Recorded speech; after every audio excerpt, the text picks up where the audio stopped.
पर आज का जो हमारा विषय है वो है आजीवन कारावास होता कितने सालों का है। कोई कहता है 14 साल का, कोई 20 साल का।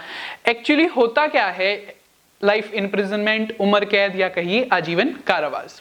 वीडियो को आगे देखने से पहले मैं आशा करता हूं कि आपने अब तक चैनल को सब्सक्राइब कर दिया होगा और बेल आइकन को भी प्रेस कर दिया होगा ताकि आने वाली वीडियोस की नोटिफिकेशन आपको मिलती रहे। तो आइए शुरू करते हैं। सेक्शन 53 इंडियन पीनल कोड का पनिशमेंट्स की बात करता है, जिसमें एक पनिशमेंट है लाइफ इम्प्रिजनमेंट यानी उम्र कैद। तो मैं सबसे पहले जो भ्रांति है, मिसकंसेप्शन है कि उम्र कैद 14 साल की होती है, इसे तोड़ना चाहता हूं।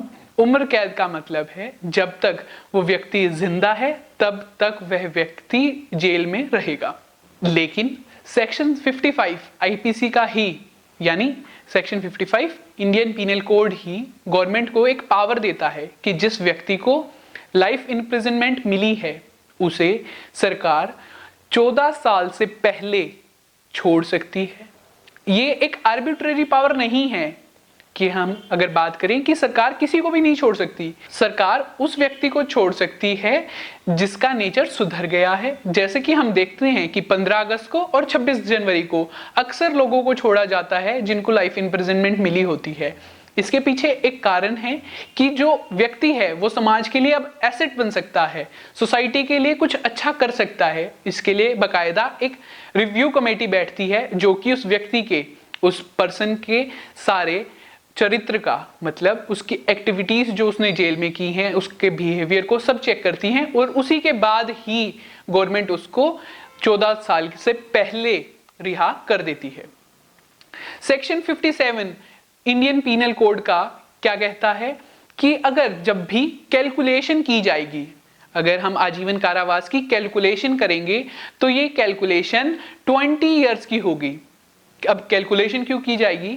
कैलकुलेशन उन मामलों में की जाती है जैसे कि मान लीजिए अगर किसी व्यक्ति ने दंड नहीं भरा है यानी फाइन नहीं भरा है, तो उन केसेस में जिस व्यक्ति को जितनी सजा होती है उसका 1/4 जो पार्ट है वो उसको एक्स्ट्रा उसको जेल में रखा जाता है उस फाइन की एवज में, कि उसने वो जो फाइन भरा नहीं है उसके एवज में उसको 1/4 मैक्सिमम उस इम्प्रिजनमेंट का रखा जाता है।